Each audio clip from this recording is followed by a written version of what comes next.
श्रृंखला के इस संस्करण में आप सभी का हार्दिक स्वागत है।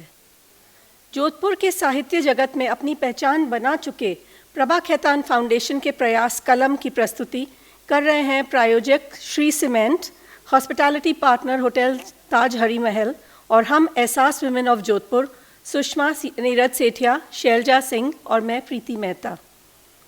प्रभा खेतान फाउंडेशन भारतीय कला, साहित्य और संस्कृति को बढ़ावा देने सहित विभिन्न सामाजिक कल्याण गतिविधियों से जुड़ा है। जैसे कि आप जानते हैं, हम हिंदी में कलम के अलावा इंग्लिश में राइट सर्कल, उर्दू में लफ्ज़, मारवाड़ी में आखर और एक मुलाकात भी जैसे कार्यक्रम आपके लिए लेकर आते हैं। आज हम सबके बीच हैं जाने माने कवि, गीतकार और पत्रकार आलोक जी श्रीवास्तव। आलोक श्रीवास्तव के नाम से कौन ना वाकिफ़ है। आज की तारीख में आलोक श्रीवास्तव हिंदी जगत के सबसे बड़े नामों में से एक हैं। उनकी रचनाओं में से कविता संग्रह आमीन और कहानी संग्रह आफरीन उनकी सबसे ज़्यादा पॉपुलर बुक्स हैं। आलोक जी की कृतियों ने उनके कार्यों के लिए बहुत से अवार्ड जीते हैं, जिनमें रूस में अंतर्राष्ट्रीय पुष्किन पुरस्कार, मध्य प्रदेश साहित्य अकादमी द्वारा दुष्यंत कुमार पुरस्कार, फिराक गोरखपुरी पुरस्कार और मध्य प्रदेश उर्दू अकादमी द्वारा संबुल्ला सुखन पुरस्कार शामिल हैं। आलोक जी ने प्रिंट और टेलीविज़न पत्रकार के रूप में लगभग 20 वर्षों तक आज तक इंडिया टीवी और दूरदर्शन जैसे मीडिया संगठनों में काम किया है। हंसमुख, संजीदा और रिश्तों को मिठास देने वाले आलोक जी की गज़लों और शेरों को देश की बड़ी हस्तियों ने अपनी आवाज़ें दी हैं। जगजीत सिंह, अमिताभ बच्चन, पंकज उदास, तलत अजीज़, शंकर महादेवन, सोनू निगम, कैलाश खेर, जावेद अली, उस्ताद राशिद खान, शुभा मुगदल और बहुत सारे लोगों ने भी उनके काव्यों को आवाज़ें दी हैं। आलोक जी ने हाल ही में AR रहमान के साथ अटकन चटकन और वोडका डायरीज फिल्मों के लिए गीत लिखे हैं। उनके द्वारा लिखे शिव तांडव स्तोत्र का भाव अनुवाद जो आशुतोष राणा ने पढ़ा, उसे असीम प्रशंसा मिली। उनकी शायरी मशहूर होने के साथ साथ मकबूल भी है। उनकी शायरी में एक ठहराव है जो पाठकों के दिल को छू जाती है। आलोक जी की अम्मा और बाबूजी पर लिखी कविताएं उनकी सबसे लोकप्रिय रचनाएं हैं। माँ पर लिखी उनकी कविता रिश्तों का गहरा एहसास देते हैं और माँ शब्द का सुंदर व्याख्या करती हैं। घर में जीने रिश्ते मैंने लाखों बार उधेड़ते देखे, घर में जीने रिश्ते मैंने लाखों बार उधरते देखे, चुपके चुपके कर देती है जाने कब तुर पाई अम्मा। बाबूजी पर लिखी कविताएं जैसे अभिभावकों के सम्मान में एक अलग का कार्य कर रही हैं। कभी बड़ा सा हाथ खर्च के थे, कभी हथेली की सूजन, कभी बड़ा सा हाथ खर्च थे, कभी हथेली की सूजन, मेरे मन का आधा साहस आधा डर थे बाबूजी। आलोक जी से आज बातचीत कर रही हैं प्रभा खेतान फाउंडेशन की शान एहसास वुमन नीलिमा डालमिया अधर, जो खास इस कार्यक्रम के लिए दिल्ली से जोधपुर आई हैं। प्रख्यात लेखिका दिनेश नंदिनी डालमिया और उद्योगपति रामकृष्ण डालमिया की सुपुत्री नीलिमा जी स्वयं साहित्य जगत में एक बहुत ही बड़ा जाना माना नाम है। एक अत्यंत ही निडर लेखिका जिनकी सभी पुस्तकें बेस्ट सेलर रही हैं, जैसे कि my father dearest, the secret diary of Kasturba, merchants of death इत्यादि। एक भावुक जन दृष्टा नीलिमा जी विषमताओं के प्रति आकर्षित होती हैं और व्यक्तित्व और मानवीय व्यवहार के बारे में लिखती हैं। नीलिमा जी कलम जोधपुर के शुरुआती अतिथि लेखकों में से एक हैं, जिनसे इस मंच पे आप रूबरू हुए थे और जिनसे यहाँ बातचीत करना मेरा सौभाग्य रहा था। बहुत बहुत स्वागत, बहुत अभिनंदन, बहुत बहुत आभार आप दोनों का इस मंच पर पधारने के लिए। प्लीज़ पधार।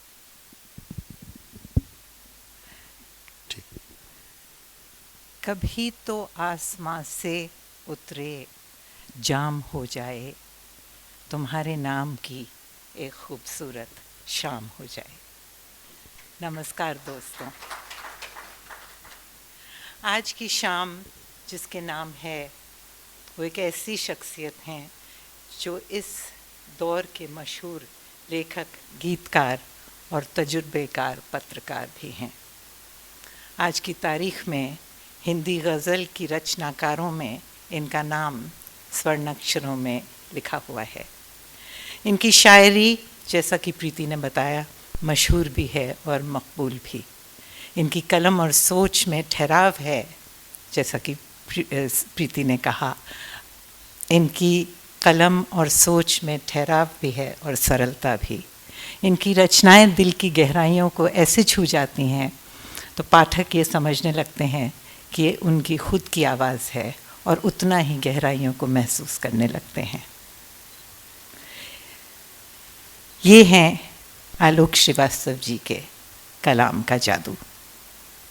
जोधपुर के इस सत्र में स्वागत है आपका आलोक। बहुत शुक्रिया। तो फिर इस रंगीन शहर की गुलाबी शाम का आगाज़ आपकी ज़बान में मेरी सबसे पसंदीदा गज़ल के साथ करते हैं, जिसे सुनने के लिए मैं तो बेताब हुई, पर जोधपुर भी बेताब होगा। ये सोचना गलत है कि तुम पर नज़र नहीं। सुनाइए आलोक जी। बहुत बहुत शुक्रिया नीलिमा जी। जोधपुर और कलम, प्रभा खेतान फाउंडेशन, शैलजा जी, प्रीति जी, सबका बहुत शुक्रिया। शहरों शहरों मुल्कों मुल्कों जाते हैं, कलाम सुनाते हैं, कविताएं सुनाते हैं, बातें भी करते हैं, लेकिन कभी ऐसी परीक्षा की घड़ी नहीं आई कि जिनसे बोलना सीखा हो वो सामने बैठे हों, शीन काफ निज़ाम साहब, और मुझे बोलने को कहा जाए।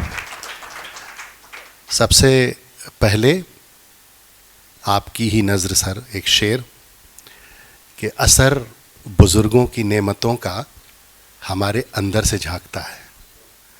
असर बुज़ुर्गों की नेमतों का हमारे अंदर से झांकता है, पुरानी नदियों का मीठा पानी नए समंदर से झांकता है। आपने सीधे गज़ल की फरमाइश की है, और तो अच्छा है, क्योंकि ये मेरे लिए भी आप सबके सामने थोड़ा सा आत्मविश्वास सामने बड़े भाई ब्रजेश भी बैठे हुए हैं और आप सब आदरणीय हैं। मुझे बोलना बहुत अच्छा नहीं आता, यह और बात है कि दोस्तों ने पकड़ के नाज़िम बना दिया है और कुछ मुशायरों की निज़ामत और कुछ सम्मेलनों का और कुछ अपने प्रोफेशन की ज़रूरत जिससे मैं आता हूँ, इलेक्ट्रॉनिक मीडिया। चूँकि नीलिमा जी का हुक्म है और आज मुझे मतलब आप देखें कि जोधपुर की मोहब्बत ऐसी है कि दो दिल्ली वाले आपके दिल की खातिर दिल्ली छोड़कर जोधपुर आ गए, तो इनके दिल की तो रखनी पड़ेगी क्योंकि जाना वापस दिल्ली ही है। ये सोचना गलत है कि तुम पर नज़र नहीं, ये सोचना गलत है कि तुम पर नज़र नहीं, मसरूफ़ हम बहुत हैं मगर बेखबर नहीं। क्या बात, बहुत अच्छे। मसरूफ़ हम बहुत हैं मगर बेखबर नहीं, हम आपके इशारे पे घर बार छोड़ दें, हम आपके इशारे पे घर बार छोड़ दें, दीवाने हैं ज़रूर मगर इस कदर नहीं। क्या बात, बहुत अच्छे, बहुत दीवाने हैं ज़रूर मगर इस कदर नहीं, माजी की राख उल्टें तो चिंगारियाँ मिलें, माजी की राख उल्टें तो चिंगारियाँ मिलें, बेशक किसी को चाहो मगर इस कदर नहीं। वाह। बेशक किसी को चाहो, ये जो शादी के बाद इश्क फरमाते हैं उनके लिए शेर था ये। माजी की राख उल्टें तो चिंगारियाँ मिलें, बेशक किसी को चाहो मगर इस कदर नहीं।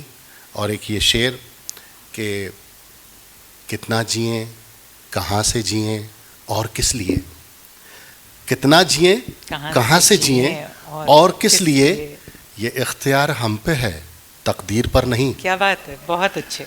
ये इख्तियार हम पे है तकदीर पर नहीं, अब तो खुद अपने खून ने भी साफ कह दिया, अब तो खुद अपने खून ने भी साफ कह दिया, मैं आपका रहूँगा मगर उम्र भर नहीं। क्या बात, बहुत अच्छे। अब तो खुद अपने खून ने भी साफ कह दिया, मैं आपका रहूँगा मगर उम्र भर नहीं। ये सोचना गलत है कि तुम पर नज़र नहीं, मसरूफ़ हम बहुत हैं मगर बेखबर नहीं। क्या बात है। दरअसल इसकी शुरुआत मैं नीलिमा जी बताता चलूँ। जब मैं पत्रकारिता में आया, दैनिक भास्कर से शुरुआत हुई थी, तो हम लोग न्यूज़ रूम में बैठे रहते थे और अक्सर ये बातें करते थे कि भाई हम सब तरफ नज़र कैसे रखते हैं। तो वहाँ से इस मतले का जन्म हुआ था कि ये सोचना गलत है। तो ये मैं अपने सहाफ़ी दोस्तों की तरफ से और अपने पत्रकार दोस्तों की तरफ से भी पढ़ता हूँ कि ये सोचना गलत है कि तुम पर नज़र नहीं, मसरूफ़ हम बहुत हैं मगर बेखबर नहीं। जी जी, आज जिस किताब की हम लोग चर्चा करने जा रहे हैं उसके बारे में बात करने के पहले मैं आप ही का एक शेर पढ़ती हूँ। मैं आज सुबह से, आप इतने शेर मत पढ़ दीजिएगा कि फिर मैं कुछ ना पढ़ पाऊँ। वो हो ही नहीं सकता। मैं तो आज ये कहने आई हूँ कि आपसे बातचीत करने नहीं आई हूँ, मैं आपको सुनने आई हूँ। अरे बहुत शुक्रिया। तो सुबह से आपका मैं ट्विटर का मैं देख रही थी और जो मुझे पसंद आया वो मैंने एक एक करके वो नोट कर लिए। तो आगे बढ़ने के पहले मैं ये ज़रूर पढ़ूंगी कि नज़र की राह में यूं तो कई नज़ारे हैं, नज़र की राह में यूं तो कई नज़ारे हैं, तुम ही पे जाके जो ठहरे नज़र तो क्या कीजिए, तुम ही पर जाकर जो ठहरे नज़र तो क्या कीजिए। तो ये आप पे लागू होता है आलोक जी? नहीं, अरे मुझसे भी ज़्यादा खूबसूरत लोग हैं यहाँ पर, आप कहाँ मुझ पर लागू कर रही हैं। ये मैं फ़िल्मों में लिखता हूँ और हमारी फ़िल्मों में ये एक वो माना जाता है, शगुन माना जाता है कि जो चीज़ जितनी पुरानी होकर निकलती है वो उतनी ज़्यादा मकबूल होती है। रिसेंटली रहमान साहब का अभी जिक्र हुआ मेरे तारुफ में, उनका गाना था जय हो, तो वो 6-8 बरस कंपोज़ होकर रखा रहा। इस गज़ल की किस्मत भी ऐसी ही है।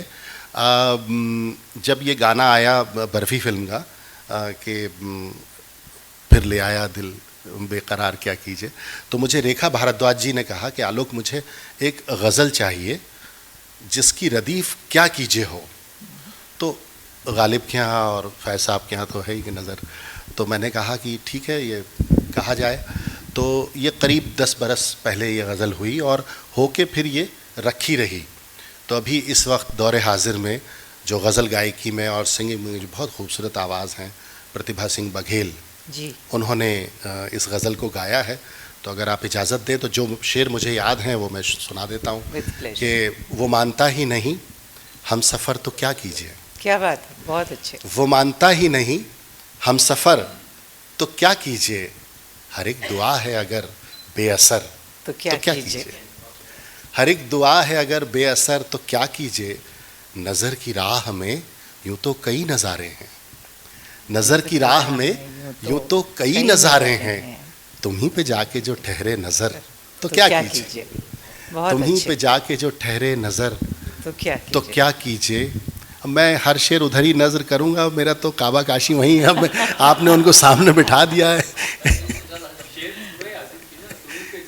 हाँ, तुम ही पे जाके जो ठहरे नज़र तो क्या कीजिए। और शेर यूँ है कि लुटे तो हम भी कई बार आपकी खातिर, लुटे तो हम भी कई बार आपकी खातिर, नहीं है आपको इसकी खबर तो क्या कीजिए, नहीं है आपको इसकी। हमारे पास भी पलकें तो हैं मगर आंसू, हमारे पास भी पलकें तो हैं मगर आंसू, भटक रहे हैं अगर दर बदर तो क्या कीजिए। भटक रहे हैं अगर दर बदर तो क्या कीजिए। हजार बार कहा है कि प्यार है तुमसे, हजार बार कहा है कि प्यार है तुमसे, जो तुम पे होता नहीं कुछ असर तो क्या कीजिए। वाह, बहुत अच्छे आलोक जी, बहुत अच्छे। हजार बार कहा है कि प्यार है तुमसे, जो तुम पे होता नहीं कुछ असर तो क्या कीजिए। वो मानता ही नहीं हम सफ़र तो क्या कीजिए, हर एक दुआ है अगर बेअसर तो क्या कीजिए। कितनी निराशावादी है ये गज़ल आपकी, लेकिन मैंने उतनी ही आशा से सुनाई है।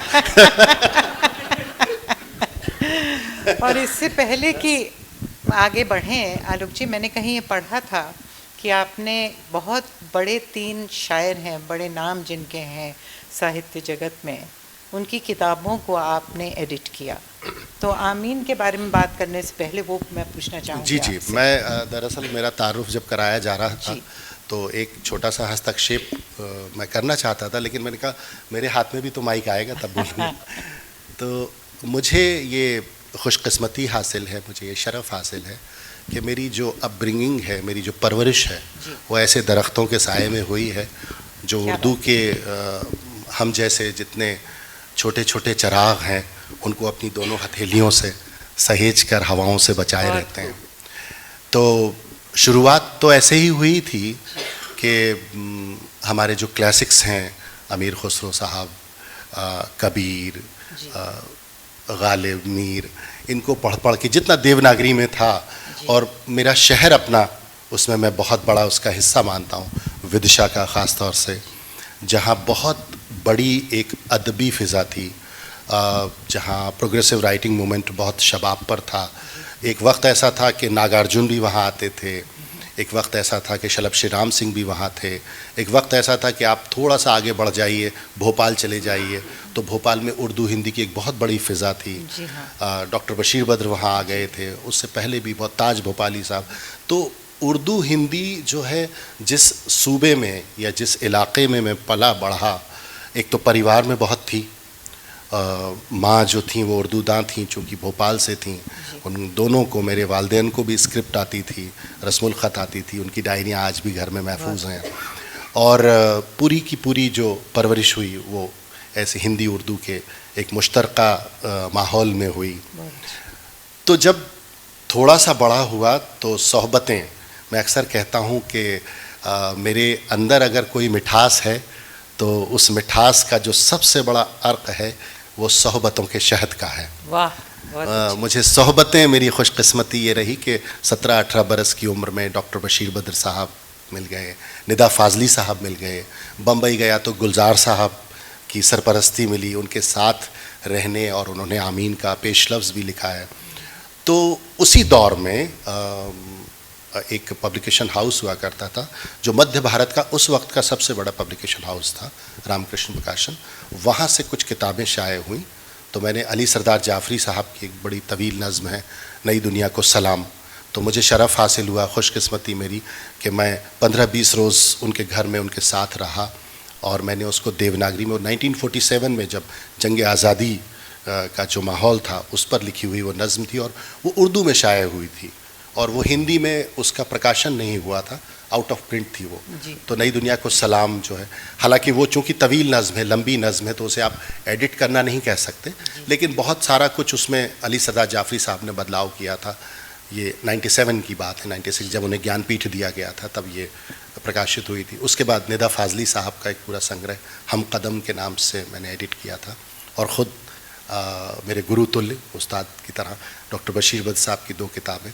तो ये पूरा एक माहौल था जिस माहौल में मेरी परवरिश हुई, और उसी दौरान, उसी वक्फे में मैंने ये सब काम किया। बहुत अच्छा। तो इसके कहीं ना कहीं अक्स मेरी सोच पर और मेरी ज़बान पर और मेरी तहज़ीब पर हैं, जिसके लिए मैं इन सब का शुक्रिया अदा करता हूँ। और जिसका नतीजा ये कि ये आलोक श्रीवास्तव जी बने और हमारे सामने बैठे हैं।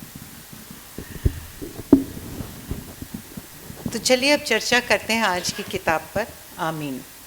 इस किताब के बारे में हमारे मेहमानों को कुछ बताएं अशोक जी। तो ये किताब, जैसा कि आपने मुझे बताया, ये 6ठा एडिशन है, और ये आपने कब लिखी, किन परिस्थितियों में लिखी, क्या प्रेरणा थी इसको लिखने की? मैं इसको हिंदी बेल्ट में अक्सर कहता हूँ कि ये मेरी कामधेनु गाय है। वाह।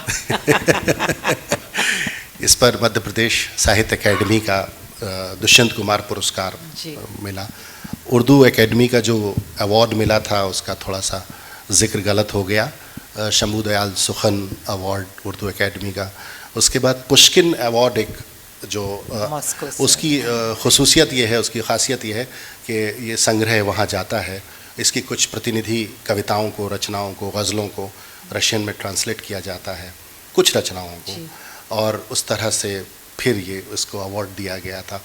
और ये 2007 में हमने राजकमल को दी थी, और ये तब छपी थी। और मेरी खुशकिस्मती है कि प्रोफेसर नामवर सिंह जी, उनका इस पर भूमिका है, और कमलेश्वर जी जिन्होंने हिंदी गज़ल को बहुत प्रमोट किया, बहुत प्रोत्साहन दिया, उनका इस पर उनकी इस पर भूमिका है। और बाकी सब आपने परिचय में सुन ही लिया कि जो भी गाई गई हैं रचनाएं वो सब इसी से हैं। और अब एक नई किताब आ रही है जिसका जिक्र आप अगली बार जब बुलाएंगे तब करूँगा। तो इसी किताब के बारे में शायद नामवर जी ने कहा था कि दुष्यंत की परंपरा के आलोक आपको ये उपाधि दी थी, वो आमीन के बारे में जी, वो एक इसको हेमंत स्मृति कविता सम्मान जो जिसकी जूरी में नामवर सिंह जी थे जी। उन्होंने जब ये पुस्तक इस सेकंड एडिशन के वक्त उन्होंने इसको ये उपमा दी थी पढ़ के कि दुष्यंत की परंपरा दरअसल हमारे यहाँ हिंदी गज़ल का जो पूरा आकाश बनता है। मैं बहुत छोटा हूँ, ये मैं गज़ल को किसी खेमे में नहीं बांटता। मेरे लिए गज़ल गज़ल है, लेकिन अब कुछ बड़े हैं जो कह गए हैं कि ये हिंदी गज़ल है, ये उर्दू गज़ल है। मेरे लिए गज़ल गज़ल है। हमारे यहाँ शमशेर बहादुर सिंह साहब का एक शेर भी है कि वो अपनों की बातें, वो अपनों की खुशबू, हमारी ही हिंदी, हमारी ही उर्दू। बहुत खूब, क्या बात। तो हमारे लिए, हम जिस तहज़ीब में पले बड़े हैं, हमारे यहाँ ये है कि हिंदी जो है वो आप उसे बड़ी बहन मान लीजिए और उर्दू को मौसेरी बहन मान लीजिए। तो हमारे लिए हिंदी उर्दू कुछ नहीं है। आमीन उर्दू में भी शाये हो रही है, निज़ाम साहब की सरपरस्ती और उनके हुक्म के बाद दोनों किताबें हिंदी और उर्दू दोनों में आ रही हैं और पेंगुइन इसको अंग्रेज़ी में भी ला रहे हैं। तो ये एक अच्छी मकबूल किताब रही और शायद इसीलिए बड़ों का बहुत आशीर्वाद मिला है इसके ऊपर। तो ये हिंदी और उर्दू के हवाले से मैं एक ज़िक्र करना चाहती हूँ। जावेद साहब कुछ दिनों पहले वो जश्न रेख्ता में बोल रहे थे, तो वो हमेशा इस बात को दोहराते हैं और वो मेरे जहन में बैठ गई है कि जो समझ में आती है वो हिंदी है और जो न समझ में आए उसको उर्दू कहते हैं। तो बस इसी आपकी बात को मैं आगे बढ़ा रही हूँ। आलोक जी, मेरे जो अगला सवाल है उसका कुछ मुझे मतलब कान पकड़ के जावेद साहब की रिकॉर्ड भी हो रहा है मैं जानता हूँ। तो मुझे ये लगता है कि जो समझ में आए वो हिंदी है और जो दिल में उतर जाए वो उर्दू है।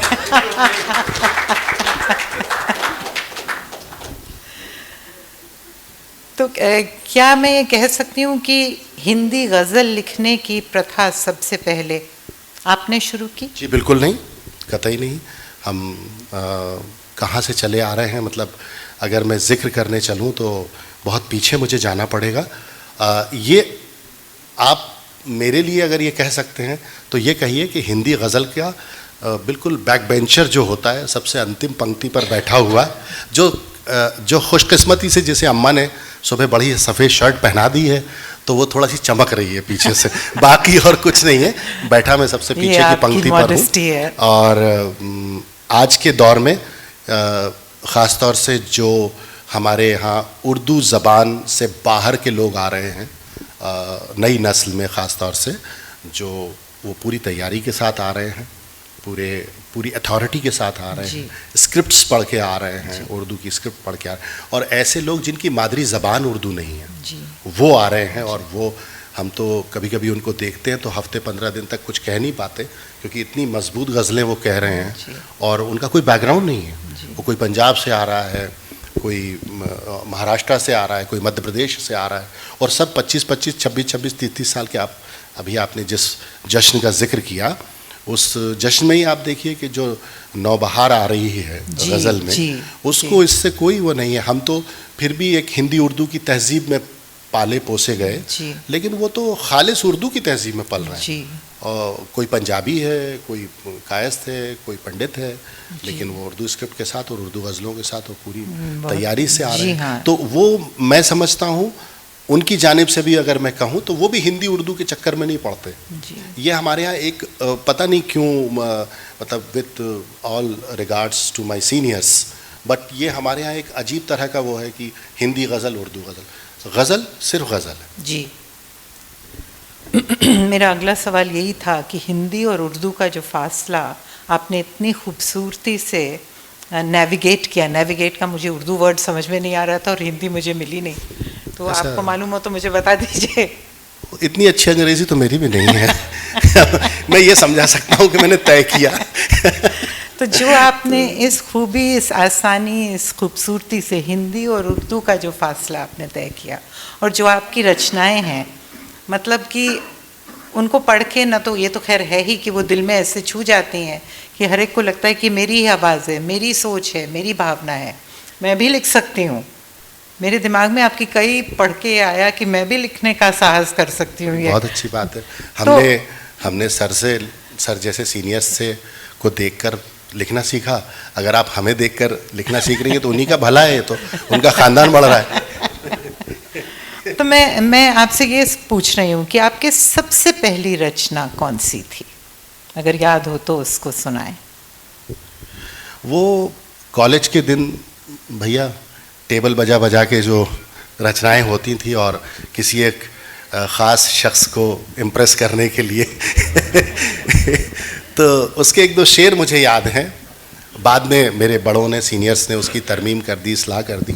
लेकिन वो गज़ल यूँ है कि जब भी तकदीर का हल्का सा इशारा होगा, जब भी तकदीर का हल्का सा इशारा होगा, आसमां पर कहीं मेरा भी सितारा होगा। वाह, बहुत अच्छे। आसमां पर कहीं मेरा भी सितारा होगा, दुश्मनी नींद से करके हूँ पशेमानी में, दुश्मनी नींद से करके हूँ पशेमानी में, अब कहाँ पर मेरे ख्वाबों का गुजारा होगा। बहुत अच्छे। और दिल परस्तार नहीं अपना पुजारी भी नहीं, दिल परस्तार नहीं अपना पुजारी भी नहीं, देवता कोई भला कैसे हमारा होगा। वाह। जब भी तकदीर का हल्का सा सितारा इशारा होगा, आसमां पर कहीं मेरा भी सितारा होगा। तो ये दुआ मैं आज तक करता हूँ। बहुत अच्छे आलोक जी। आलोक जी, मैं हिंदी की बेटी हूँ, अंग्रेज़ी मेरी पहली ज़बान है। वो इसलिए क्योंकि अंग्रेज़ी मैंने सबसे पहले सीखी, मेरी सेकंड लैंग्वेज। उर्दू मेरी सहेली है।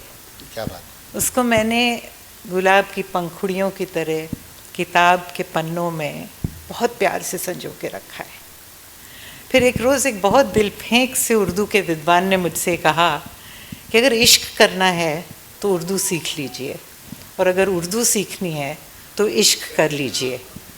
तो आप मुझे ये बताएं कि आपने इश्क करने के लिए उर्दू सीखी या उर्दू सीख कर इश्क किया?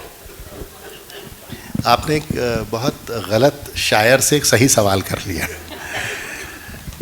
मेरा इश्क जो था पहला, वो मेरी माँ से था। वाह, क्या बात। और मैं उन्हीं की इंस्पिरेशन से पोएट बना।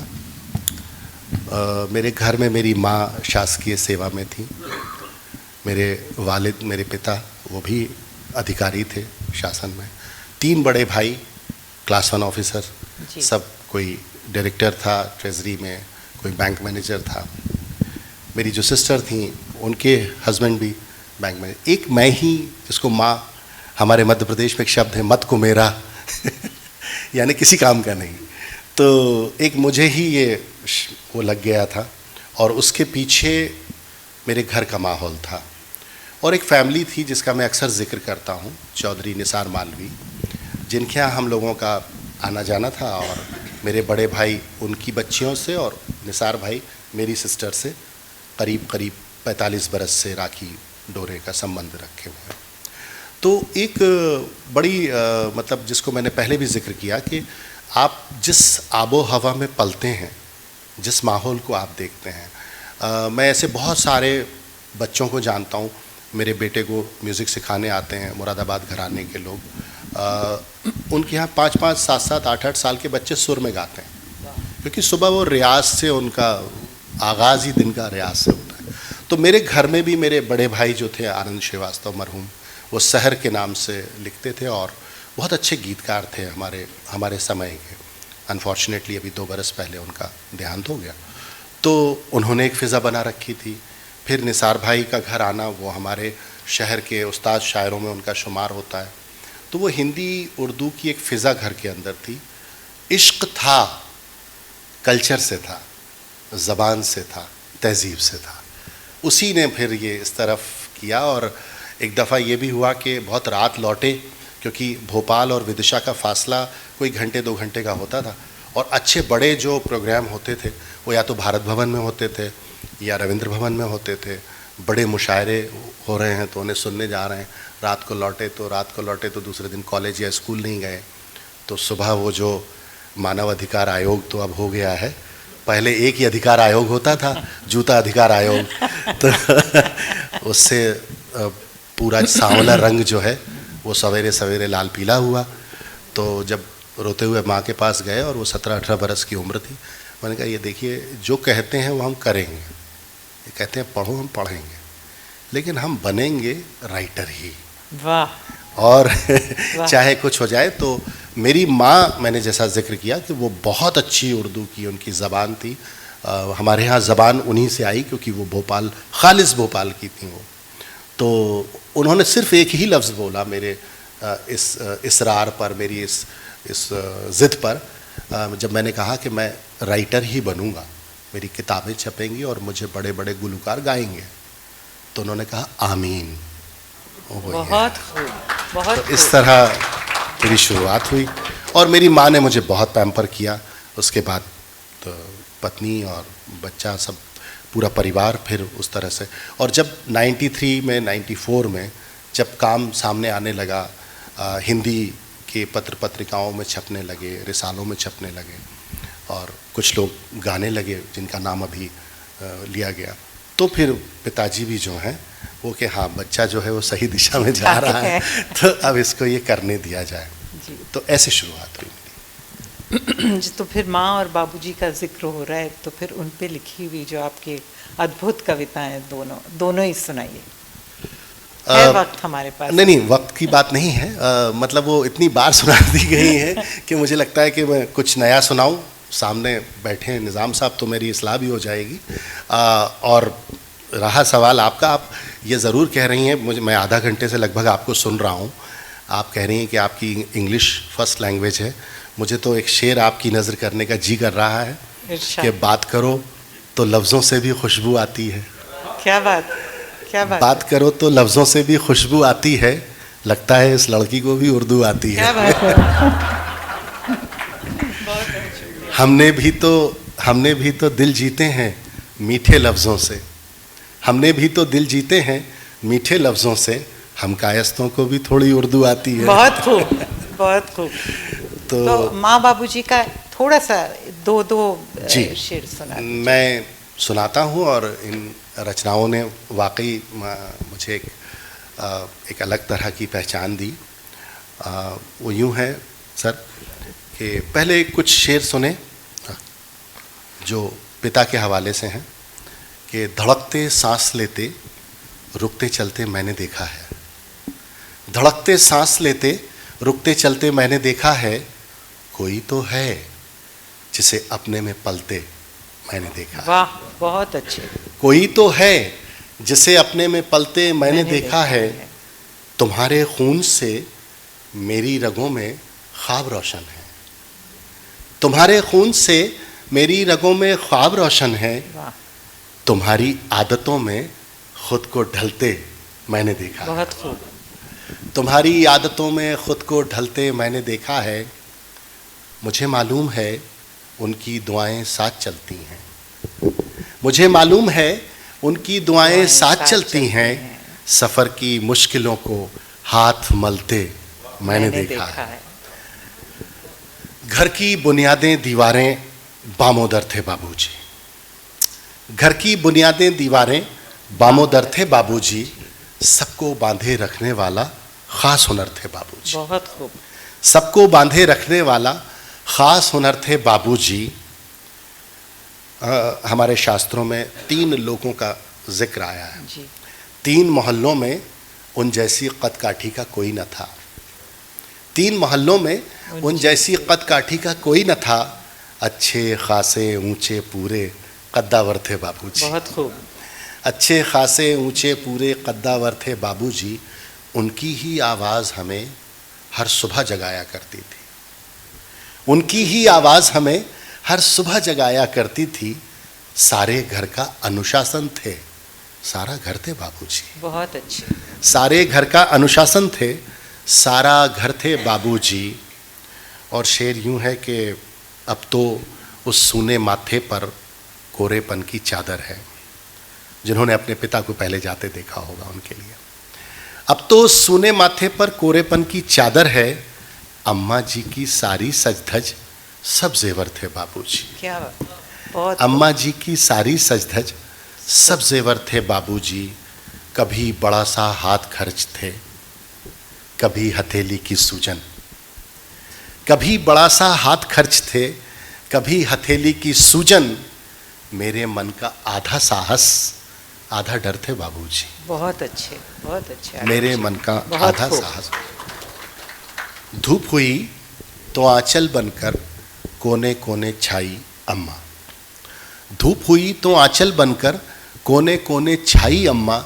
सारे घर का शोर शराबा, सूनापन तन्हाई अम्मा। पंच तत्वों का शास्त्रों में जिक्र आया है। मुझे लगता है एक छठा तत्व मिसिंग है हमारी माइथोलॉजी से। धूप हुई तो आंचल बनकर कोने कोने छाई अम्मा। सारे घर का शोर शराबा, सूनापन तन्हाई अम्मा। उसने खुद को खोकर मुझ में एक नया आकार लिया है। उसने खुद को खोकर मुझ में एक नया आकार लिया है। धरती, अंबर, आग, हवा, जल जैसी ही सच्चाई अम्मा। बहुत अच्छे। धरती, बहुत अच्छे अंबर, आलोक। आग, हवा, जल जैसी ही सच्चाई अम्मा। और ये शेर के घर में झीने रिश्ते मैंने लाखों बार उधड़ते देखे। घर में झीने रिश्ते मैंने लाखों बार उधड़ते देखे। चुपके चुपके कर देती है जाने कब तुरपाई अम्मा। बहुत खूब। बहुत चुपके चुपके कर देती है जाने कब तुरपाई अम्मा। सारे रिश्ते जेठ दोपहरी, गर्म हवा आतिश अंगारे। All relations. सारे रिश्ते जेठ दोपहरी, गर्म हवा आतिश अंगारे। झरना, दरिया, झील, समंदर, भीनी सी पुरवाई अम्मा। बहुत खूब है आलोक जी। झरना, दरिया, झील, समंदर, भीनी सी पुरवाई अम्मा। और आखिरी शेर के बापूजी गुजरे आपस में सब चीज़ें तकसीम हुई तब। बाबूजी गुजरे आपस में सब चीज़ें तकसीम हुई तब। मैं घर में सबसे छोटा था, मेरे हिस्से आई अम्मा। क्या बात है आलोक जी। अब दिल्ली जाके मैं अपने बेटे से कहूँगी कि ऐसा पुत्र मात्र भक्त मिला मुझे, उसकी खाट खड़ी होने वाली है अब। इसी मिजाज को मद्देनज़र रखते हुए आपकी बहुत बेहतरीन एक गज़ल याद आ रही है मुझे, जो हम में तुम में हुई मोहब्बत तो देखो कैसा हुआ जाने। नज़्म उसको सुनाएंगे? ये नज़्म मतलब मेरी भी पसंदीदा है, क्योंकि ये इस वक्त की मुझे ज़रूरत लगती है जिस वक्त में हमारा पूरा मुआशरा जो है दो हिस्सों में बांटा जा रहा है। तो जो एक कलमकार की ज़िम्मेदारी होती है, उस ज़िम्मेदारी का निर्वहन सा लगता है इसका जो पूरा मिजाज है। मैं कुछ उसके बंद पढ़ देता हूँ कि जो हम में तुम में हुई मोहब्बत तो देखो कैसा हुआ उजाला। जो हम में तुम में हुई मोहब्बत तो देखो कैसा हुआ उजाला। वो खुशबुओं ने चमन संभाला, वो मस्जिदों में खिला तबस्सुम, वो मुस्कुराया है फिर शिवाला। क्या बात, बहुत खूब। जो हम में तुम में हुई मोहब्बत तो जन्नतों से सलाम आए, पैगंबरों के पयाम आए, फरिश्ते कौसर के जाम लाए, फरिश्ते अमृत के जाम लाए, हवा में दीपक भी झिलमिलाए। जो हम में तुम में हुई मोहब्बत, जो हम में तुम में हुई मोहब्बत तो लब गुलाबों के फिर से महके, नगर शबाबों के फिर से महके। किसी ने रखा है फूल फिर से, वरक किताबों के फिर से महके। मोहब्बतों की दुकान नहीं है, वतन नहीं है, मकान नहीं है। मोहब्बतों की दुकान नहीं है, वतन नहीं है, मकान नहीं है।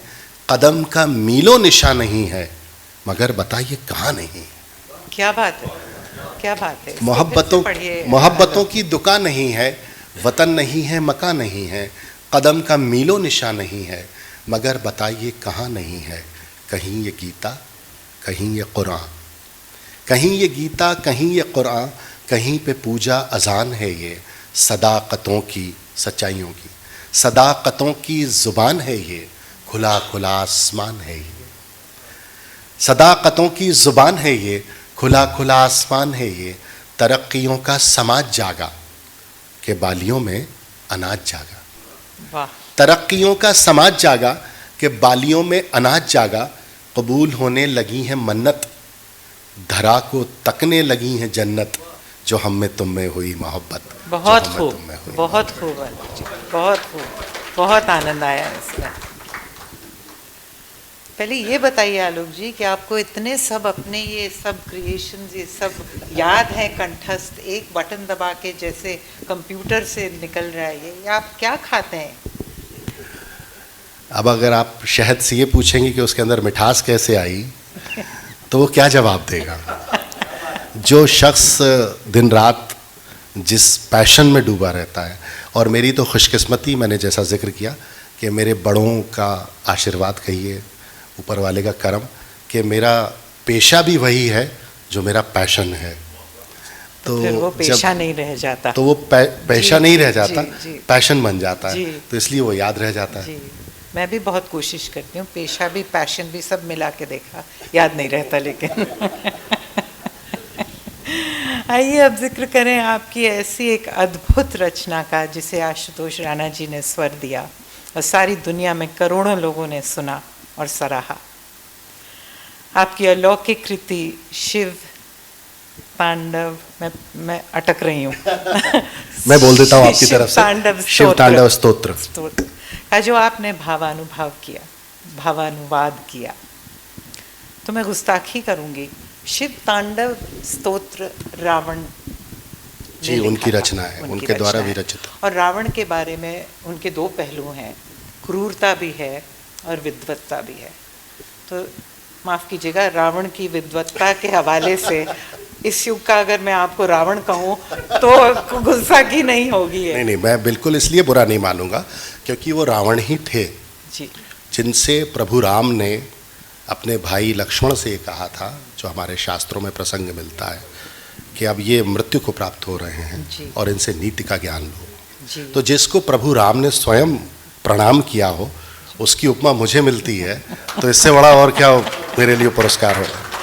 लेकिन मैंने जब इसको पढ़ा आलोक जी, मुझे ऐसा लगा कि जैसे साक्षात महाकाल ने अपने खुद आप से ये लिखवाया है। तो इसके बारे में बताएं और इसको आप पढ़ें भी, इसको हम लोगों को सुनाएं, क्योंकि ये इसको सुन के ही एक तरह की जो सररियल फीलिंग जो हुई, मुझे बार बार सुनने का मन हुआ मुझे। तो पहले तो ये बताइए कि आप ऐसी अद्भुत रचना को कर कैसे पाए? ये बात 2 बरस पहले शुरू हुई थी, जब कोविड में हम लोग कैद थे। तो मैंने एक रचना थी, किसी तरह बहुत हिंदी के शब्द संयोजन के साथ वो गज़ल हो गई थी, और वो मैंने अपने सोशल मीडिया पर पोस्ट की थी। उसको हमारे समय के बड़े अभिनेता और बहुत ही ख्यात लेखक, और अब तो मध्य प्रदेश साहित्य अकादमी ने भी उनकी किताब को पुरस्कार दिया है, आशुतोष राणा जी, उन्होंने उसको पढ़ा जी, और पढ़ा और मुझसे कुछ नहीं कहा। चूँकि मेरी रचनाएं पहले बच्चन सर पढ़ चुके हैं, तो उन्होंने हास्य विनोद में बस इतना कहा कि भैया ये तुमने बड़े दरबार में तो नहीं भेज दी तो मैंने कहा नहीं भैया, कहीं नहीं गई है। तो बोले कि हम इसका वाचन करना चाहते हैं। ठीक है, आप करिए, आपके लिए मतलब उसमें मेरी इजाज़त की भी ज़रूरत क्या है, आप बड़े हैं, आप करिए। तो वो रचना, मैं उसके कुछ शेर सुनाना चाहता हूँ पहले, ताकि वो पृष्ठभूमि बने जी। तो सुयोग ये रहा कि उसका जो मीटर है वो बाद में मुझे पता चला, मुझे खुद बाद में एहसास हुआ कि ये वही मीटर है। वो रचना थी कि जो दिख रहा है सामने वो दृश्य मात्र है, जो दिख रहा है सामने वो दृश्य मात्र है, लिखी रखी है पटकथा मनुष्य पात्र है। क्या बात। जो दिख रहा है सामने वो दृश्य मात्र है, लिखी रखी है पटकथा मनुष्य पात्र है, नए नियम समय के हैं, असत्य सत्य है जी। नए नियम समय के हैं, असत्य सत्य है, भरा पड़ा है छल से जो वही सुपात्र है। बहुत खूब। है साम दाम दंड भेद का नया चलन, है साम दाम दंड भेद का नया चलन, कि जो यहाँ कुपात्र है वही सुपात्र है। वाह वाह। और घिरा हुआ है पार्थ पुत्र चक्रव्यूह में, घिरा हुआ है पार्थ पुत्र चक्रव्यूह में, असत्य सात और सत्य एकमात्र है। और एक मेरी पहचान का भी इसमें शेर है कि कहीं कबीर सूर की कहीं नज़ीर की, कहीं कबीर सूर की, कहीं नज़ीर की, परंपरा से धन्य ये गज़ल का छात्र है। बहुत खूब आलोक जी, बहुत तो ये रचना सर्वप्रथम हुई और ये मैंने पोस्ट की थी। एक दिन देखा, मेरे जन्मदिन के इन्हीं दिनों की बात है, 30 दिसंबर के आसपास की, कि एक वीडियो मेरे मोबाइल में आके गिरा और वो वीडियो आशुतोष राणा जी का था और वो एक वेब सीरीज़ की डबिंग कर रहे थे। उस डबिंग में उन्होंने वो गज़ल पढ़ दी, रिकॉर्ड कर दी और मुझसे पूछा कि भाई अगर तुम सहमत हो, कोई गलती ना हुई हो, तो उनकी विनम्रता, तो मैं इसको पोस्ट करना चाहता हूँ। और मैंने कहा आप कीजिए। और देखते ही देखते वो रचना वायरल हो गई, बहुत मकबूल हुई उनके कंठ से। करीब 6-8 महीने बाद उनका फिर संवाद होता रहा। उनका फ़ोन आया और उन्होंने कहा कि आलोक, मैं चाहता हूँ कि तुम शिव तांडव स्तोत्र का भावानुवाद करो, सरल हिंदी, सहज हिंदी में। तो मेरे पसीने छूट गए। मैंने कहा इसको तो पढ़ना ही और समझना ही बहुत बड़ा मुश्किल कार्य है। तो उन्होंने कहा तुम निरर्थक डर रहे हो, तुम इस मीटर में कह चुके हो। तो ब्रजेश भैया जब उन्होंने मुझे रिकॉल कराया, जैसे हनुमान को उनकी शक्तियाँ याद दिलाई जाती हैं, तो रात उन्होंने मुझे मेरी शक्तियाँ याद दिलाई। तो मैंने कहा अच्छा ठीक है। तो उन्होंने कहा ये जो तुमने रचना की है, जो हमने पढ़ी है, जो दिख रहा है सामने, जटाटवी गलज्ज्वल प्रवाह पावकस्थले गलेवलंब लंबिकाम भुजंग तुंग मालिकाम, तो ये वही मीटर है। तो मैंने कहा ठीक है। 10-12-15 रोज़ गुजर गए। मैं आपको बता दूं कि प्रेरणा भी वही उन्हीं की थी, शिव तांडव की, और विचार भी उन्हीं का था, आशुतोष राणा जी। मेरे सिर्फ शब्द थे। 10-12-15 रोज़ बाद उनका फ़ोन आया कि हुआ। तो मैं कहा जी हाँ, हो रहा है कुछ। और हकीकत ये थी ब्रजेश भैया कि एक जो क्रिएटिव क्लॉट आता है वो आ गया था। मैं कुछ सोच नहीं पा रहा था। 15 दिन गुजर गए थे। फिर मुझे लगा कि इतना संवेदनशील रिश्ता है भाई, छोटे भाई बड़े भाई का, और शिव महादेव का कार्य है, और मैं झूठ बोल गया, यहाँ हो रहा है। तो उस रात फिर मैं बैठ गया और ये 10 बजे की कोई घटना होगी रात की, और रात 2 बजे तक इधर मैं और मेरी पत्नी और उधर आशुतोष राणा जी और रेणुका शाह, उनकी पत्नी, हमारी भाभी, हम लोग चारों लोग जागते रहे। और हर आधा पौन घंटे में कुछ ना कुछ, जिसको हम आमद कहते हैं, वो होती रही। और रात 2 बजे तक इसके 4-5 जो श्लोक हैं उनका भावानुवाद हुआ। उसमें उनकी भी तरमीम चलती रही। हम दोनों ब्रेन स्टॉर्मिंग करते रहे, आपस में बात करते रहे। फिर जब 4 श्लोक हो गए तो उन्होंने मुझसे कहा कि अब what is the Shiva, Shiv क्या है, इस पर भी कुछ लिखो। तो वो मुझे बहुत प्रिय है जो उन्होंने मुझे शिव के बारे में, शिव भक्त होने के नाते मैं वो सब जानता था, लेकिन एक आलोक जिसको कहते हैं वो उन्होंने प्रदान किया और फिर उसका अंतिम वो बना। तो अगर आपकी इजाज़त हो तो मैं उसको कुछ थोड़ा सा पढ़ दूं। और जो उसमें अनुभव हुए वो मैंने आपसे दिन में भी साझा किए थे, उसको मैं पुनः, लेकिन मुझे भी देख के पढ़ना पड़ेगा क्योंकि उन जैसा तो मैं नहीं पढ़ सकता। लेकिन हाँ, आपका आदेश है तो रचना पढ़ना तो आपकी है वो आलोक जी। हाँ, तो वो यूँ है कि, और शिव तांडव स्तोत्र का ही ये मीटर है। सर आज्ञा है। जटाओं में है जिनके जल प्रवाह मात गंग का, गले में जिनके सज रहा है हार विश्व भुजंग का, डमट डमट डमट डमरू कह रहा शिव शिवम, तरल अनल गगन पवन धरा धरा शिवा शिवम। बहुत खूब। वे नंदनी के वंदनीय नंदनी स्वरूप हैं, वे नंदनी के वंदनीय नंदनी स्वरूप हैं, वे 3 लोक के पिता स्वरूप एक रूप हैं। वे नंदनी के वंदनीय नंदनी स्वरूप हैं, वे 3 लोक के पिता स्वरूप एक रूप हैं। कृपालु ऐसे हैं कि चित्त जप रहा शिव शिवम, तरल अनल गगन पवन धरा धरा शिवा शिवम। है नीलकंठ सौम्य नील पंकजा समान है नीलकंठ सौम्य नील पंकजा समान है, मनुष्य क्या वे देवता के दंड का विधान है। मनुष्य क्या वे देवता के दंड का विधान है, समक्ष उनके काल स्वयं भज रहा शिव शिवम, तरल अनल गगन पवन धरा धरा शिव शिवम। सदैव सर्व मंगला कला के शीर्ष देवता, सदैव सर्व मंगला कला के शीर्ष देवता, वही विनाश काल है वही जनक जनन सदा। सदैव सर्व मंगला कला के शीर्ष देवता, वही विनाश काल है वही जनक जनन सदा। नमन कृतज्ञ प्राण यह जपे सदा, शिव शिवम, तरल अनल गगन पवन धरा धरा शिव शिवम। क्या बात। और इसमें जो अंतिम जो मुझे बहुत प्रिय है और जो शिव का पूरा स्वरूप है, वे शेष हैं, अशेष हैं, प्रशेष हैं, विशेष हैं।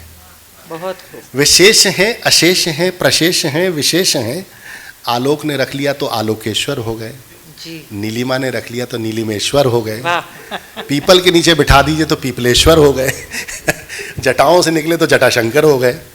वे शेष हैं, अशेष हैं, प्रशेष हैं, विशेष हैं। जो उनको जैसा धार ले वे उसके जैसा भेष हैं। बहुत खूब। वे नेत्र सूर्य देवता का चंद्रमा का भाल हैं। विलय भी वे प्रलय भी वे अकाल महाकाल हैं। बहुत खूब। वे शेष हैं, अशेष हैं, प्रशेष हैं, विशेष हैं। जो उनको जैसा धार ले वे उसके जैसा भेष हैं। वे नेत्र सूर्य देवता का चंद्रमा का भाल हैं। विलय भी वे प्रलय भी वे अकाल महाकाल हैं। उसी के नाथ हो लिए जो उनके साथ हो लिया, उसी के नाथ हो लिए जो उनके साथ हो लिया। वहीं के हो गए हैं वे जहां सुना शिव शिवम, क्या बात। तरल क्या अनल बात गगन है। पवन धरा क्या धरा बात है। शिव शिवम। क्या बात है आलोक जी, बहुत उम्दा, ये बहुत ही खूबसूरत। और इसमें तो कोई दिव्य प्रेरणा, दिव्य शक्ति के बिना ये बन ही नहीं सकता। ये मैं पूरी जिम्मेदारी और पूरी आस्था के साथ कहूँगा। मैं आपको इसका एक छोटा सा, ये तो 5 थे, अब इसके पूरे 17 जो शिव तांडव के श्लोक हैं वो मैंने सर उसका भावानुवाद अब जो भावानुवाद हुआ है वो महादेव की ही कृपा थी कि वो बहुत नज़दीक जाकर हुआ है, जो मूल के बहुत नज़दीक पहुंच गया है। और बहुत मतलब ये खुशी की बात है कि जब ये शिव तांडव पूर्ण हुआ तो सर बैठे और मतलब प्राचार्य जो संस्कृत महाविद्यालय के, उन्होंने उसे देखा, सराहा। और इसकी हमारे उर्दू मीटर और बहर के हिसाब से जो तरमीम और इस्लाह थी वो जावेद अख्तर साहब ने की है। क्या बात है। ये भी एक वो, जब मैं पहली बार आशुतोष जी को सुनाया करके, तो इसमें जो आप बात कह रही थी वो हुई। जैसे मैं एक शब्द नहीं जानता था, प्रलीन, और मेरे काफिये में ब्रजेश भैया वो आ रहा था, तो वो मैं आपको जो रिलीज़ नहीं हुआ वो सुनाता हूँ और फिर मैं वो बताऊँगा कि वो क्या हुआ था। वो घटना ये घटी थी कि प्रचंड तांडव प्रभा स्वयं विलीन देखकर, प्रचंड तांडव प्रभा स्वयं विलीन देखकर, अब विलीन का काफिया मुझे नहीं मिल रहा था, तो मैंने सोचा कि इसकी जगह प्रलीन लगा देते हैं सर। और मुझे सचमुच में उस वक्त नहीं पता था कि प्रलीन के अर्थ क्या होते हैं। पंक्ति आई कि प्रचंड तांडव प्रभा स्वयं विलीन देख कर, कि नृत्य देवता को नृत्य में प्रलीन देख कर, मृदंग मुग्ध भावना से कह उठा शिव शिवम, तरल अनल गगन पवन धरा था। और जब मैंने प्रलीन का लुगत में जाके अर्थ देखा तो वो यही था जो मुझे चाहिए था। क्या बात है। तो बिल्कुल सही कि कोई दिव्य प्रेरणा ने, किसी दिव्य शक्ति ने लिखवाया आपसे ये। और मैं अगर जूरी होती और मेरी पहुंच होती मोदी जी तक, जूरी सामने तो मैं आपको भारत रत्न इसी पे दिलवाती और कहती इससे बढ़िया इस युग का कोई मेरे ख्याल से रचना और हो नहीं सकती। आपने शिव भक्तों के लिए वही किया है जो तुलसीदास जी ने रामचरितमानस लिख के किया रामचंद्र जी के लिए। उसके लिए बहुत बहुत बधाई आपको, बहुत बधाई। माँ बाबा पे तो आपने बोल दिया। मैं ये कह रही थी आपसे कि आपकी जितनी भी रचनाएं हैं जो हिंदी साहित्य में 9 रस बयान होते हैं, मेरे ख्याल से आपने हर एक रस पे कोई ना कोई आपकी कोई कविता या गज़ल या कोई शेर कुछ है, कोई है ऐसा रस जिस पे आपने नहीं दिखाया? मुझे ये निर्णय करने का अधिकार नहीं है और मुझे ये निर्णय करने का विवेक भी नहीं है। वो तो हमारे जो सीनियर्स हैं वो तय करेंगे, आप लोग तय करेंगे कि जो मैं बस यात्री हूँ और मैं अपनी यात्रा में हूँ, और इस यात्रा में जो सायेदार दरख्त हैं वो कब मुझे रोकेंगे, कहाँ मुझे विश्राम देंगे और कहाँ मुझे अपना आशीष देंगे, कहाँ मेरी सराहना करेंगे, वो तय करेंगे। तो मैं बिफोर आई एंड ये मैं पूछे बिना बंद नहीं, रैप अप नहीं कर सकती है कि मैंने अभी एक किताब राधा पे लिखी है जी। और राधा की किताब आप ये समझिए कि पर्सोनिफिकेशन ऑफ श्रृंगार और प्रेम रस है। और अमीर खुसरो की जो आपने हवाले से आपने जो एक रचना की है उसको पढ़ के मुझे ऐसा लगा कि जैसे ये मेरी ही किताब का एक पन्ना है। मैं ये नहीं क्लेम कर रही, माफ़ कीजिएगा, कि मैंने वो लिखा, मैं लिखने का साहस भी नहीं कर सकती, पर वो भाव जो है उसका कुछ लाइन्स आप बता दीजिए और उसका एक लाइन में बैकग्राउंड बता दीजिए। हमारे यहाँ उर्दू में एक रिवायत है खराज अक़ीदत। हम किसी भी बड़े अपने क्लासिक्स को जब सलाम पेश करते हैं, आदर पेश करते हैं, उसे खराज अक़ीदत कहा जाता है। आस्था के साथ आप उनको ट्रिब्यूट दे रहे हैं। तो हज़रत अमीर खुसरो का बड़ा मशहूर वो रेख्ता है, ज़िहाल मिस्कीन मुक़द्दगाफ़ुल दुराए नैना बनाए मत। उसमें एक पंक्ति आती है, सखी पिया को जो मैं न देखूं तो कैसे काटूं अंधेरी रतियाँ। तो बहुत शुरुआती दौर में हमारे जो उस्ताद भोपाल में गोविंद आर्य निषाद साहब मरहूम, वो रियाज़ कराते थे। तो बहरों का रियाज़ कैसे हो, तो वो कोई क्लासिक्स दे देते कि अच्छा हमन है इश्क मस्ताना, हमन को होशियारी क्या, जाओ इस पे। और हमारे यहाँ वो जो तरही नशिस्त होती हैं उसमें मिसरे दिए जाते थे। तो ये मिसरा दिया गया विदिशा में हमारी, उसमें सखी पिया को जो मैं न देखूं तो कैसे काटूं अंधेरी रतियाँ। हालांकि इसको एक फिल्म में रेखा भारद्वाज जी ने और उस्ताद राशिद खान साहब ने गाया है, लेकिन मेरे दोस्त बताते हैं कि मैं भी ठीक ठाक पढ़ लेता हूँ, इसलिए मैं आपको सुना देता हूँ। तो यूँ है, कुछ शेर सुन लें। और जो आपने राधा का जिक्र किया, इसमें मीरा आई हैं, इसकी अंतिम पंक्तियों में मीरा आती हैं। और वो कैसे आती हैं वो मैं आपको सुनाता हूँ कि सखी पिया को जो मैं न देखूँ तो कैसे काटूँ अंधेरी रतियाँ। सखी पिया को जो मैं न देखूँ तो कैसे काटूँ अंधेरी रतियाँ, कि जिनमें उनकी ही रोशनी हो कहीं से ला दो मुझे वो अखियाँ। क्या बात, बहुत अच्छी। कि जिनमें उनकी ही रोशनी हो कहीं से ला दो मुझे वो अखियाँ, दिलों की बातें दिलों के अंदर ज़रा सी ज़िद से दबी हुई हैं। दिलों की बातें दिलों के अंदर ज़रा सी ज़िद से दबी हुई हैं। वो सुनना चाहें ज़ुबान से सब कुछ, मैं करना चाहूँ नज़र से बतियाँ। क्या बात है। ये इश्क क्या है, ये इश्क क्या है, ये इश्क क्या है, ये इश्क क्या है, ये इश्क क्या है, ये इश्क क्या है, ये इश्क क्या है, ये इश्क क्या है। सुलगती सांसें, तरसती आँखें, मचलती रूहें, धड़कती छतियाँ। क्या बात है। और मीरा यूँ आती हैं कि उन्हीं की आँखें, जी, ये इश्क क्या है, ये इश्क क्या है, ये इश्क क्या है, ये इश्क क्या है, ये इश्क क्या है, ये इश्क क्या है, ये इश्क क्या है, ये इश्क क्या है। सुलगती सांसें, तरसती आँखें, मचलती रूहें, धड़कती छतियाँ। क्या बात। उन्हीं की आँखें, उन्हीं का जादू, उन्हीं की हस्ती, उन्हीं की खुशबू। उन्हीं की आँखें, उन्हीं का जादू, उन्हीं की हस्ती, उन्हीं की खुशबू। किसी भी धुन में रमाऊं जियरा, किसी दरस में पिरोलूं अखियाँ, सखी पिया को। और आखिरी शेर के मैं कैसे मानूं बरसते नैनों कि तुमने देखा है पी को आते।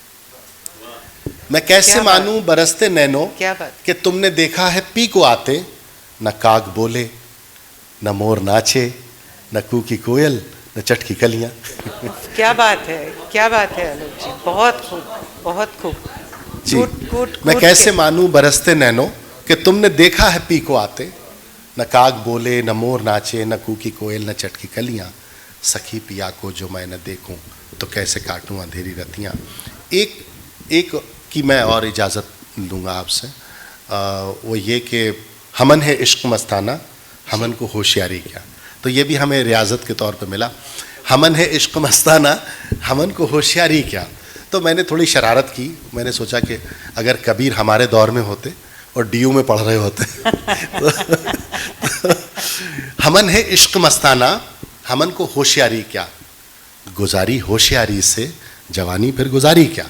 क्या बात। गुजारी होशियारी से जवानी फिर गुजारी क्या। धुएं की उम्र कितनी है, घुमड़ना और खो जाना। धुएं की उम्र कितनी है, घुमड़ना और खो जाना। यही सच्चाई है प्यारे, हमारी क्या तुम्हारी क्या। क्या बात है, बहुत अच्छे आलोक जी। धुएं बहुत की उम्र अच्छे। कितनी है, घुमड़ना और खो जाना, यही सच्चाई है प्यारे। हमारी क्या तुम्हारी क्या, उतर जाए है छाती में जिगरवा काट डाले है। उतर जाए है छाती में जिगरवा काट डाले है। मुई तन्हाई ऐसी है, छुरी बर्छी कटारी क्या। उफ, क्या बात है। मुई तन्हाई ऐसी है, छुरी बर्छी कटारी क्या। और ये गज़ल कहते कहते अपने मरहूम वालिद पिता याद आ गए, तो उसका एक शेर सुनिए कि उतर जाए है छाती में जिगरवा काट डाले है, मुई तन्हाई ऐसी है, छुरी बर्छी कटारी क्या। जी, ये अंतिम गज़ल है और पहली गज़ल का पहला शेर आपकी शान मैं नज़र किया था। ये शेर भी आपकी नज़र कि तुम्हारे उतर जाए है छाती में जिगरवा काट डाले है, मुई तन्हाई ऐसी है, छुरी बर्छी कटारी क्या। तुम्हारे अज़्म की खुशबू लहू के साथ बहती है। अज़्म श्रेष्ठता को कहते हैं, आपको सब पता है। तुम्हारे अज़्म की खुशबू लहू के साथ बहती है, अना ये ख़ानदानी है, उतर जाए खुमारी क्या। क्या बात है, अना ये ख़ानदानी है। बहुत अच्छे। शुक्रिया। तुम्हारे अज़्म की खुशबू लहू के साथ बहती है, अना ये ख़ानदानी है, उतर जाए खुमारी क्या। और हम सब की तरफ से ये आखिरी शेर, क्योंकि दो आंखें मुझे घूर रही हैं तो मैं ये आखिरी शेर हम सब रचनाकारों की तरफ से उनकी नज़र करता हूँ जिनके साए में हम लोग पले बढ़े, कि उतर जाए है छाती में जिगरवा काट डाले है, मुई तन्हाई ऐसी है, छुरी बर्छी कटारी क्या। हमन कबीरा की जूती हैं, उन्हीं के कर्जदारी हैं। हमन कबीरा की जूती हैं, उन्हीं के कर्जदारी हैं, चुकाए से जो चुक जाए वो कर्जा क्या, उधारी क्या। क्या बात है, बहुत अच्छे। चुकाए से जो चुक जाए वो कर्जा क्या, उधारी क्या। हमन है इश्क मस्ताना, हमन को होशियारी क्या, गुजारी होशियारी से जवानी। क्या बात है आलोक जी, बहुत आनंद। तो आलोक जी के बोलने के बाद उनका जायका मैं थोड़ा सा छीन रही हूँ। जावेद साहब के एक गीत की दो पंक्तियाँ मैं सुनाऊंगी, उसके बाद रैप अप करते हैं कि जाते जाते वो हमें अच्छी निशानी दे गया, उम्र भर दोहराऊंगा ऐसी कहानी दे गया। आलोक जी की किताब के हवाले से है ये, आप उनकी किताब लीजिए, साइन करवाइए इनसे और फिर आनंद उठाइएगा। बहुत शुक्रिया।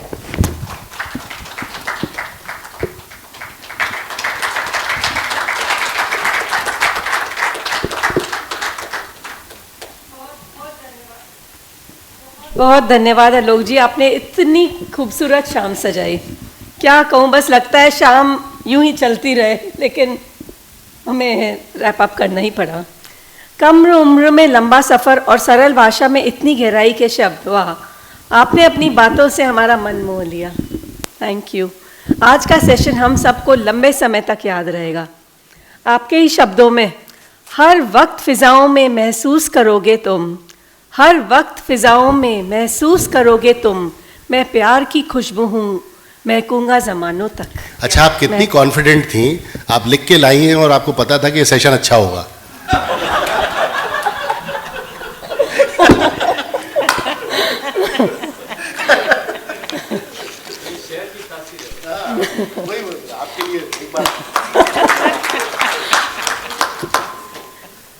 खास धन्यवाद एहसास वुमन ऑफ दिल्ली नीलमा डालमिया आदर जी का, जिन्होंने इतनी सहजता से इस कार्यक्रम का खूबसूरत संचालन किया और इतने अहम सवाल पूछे।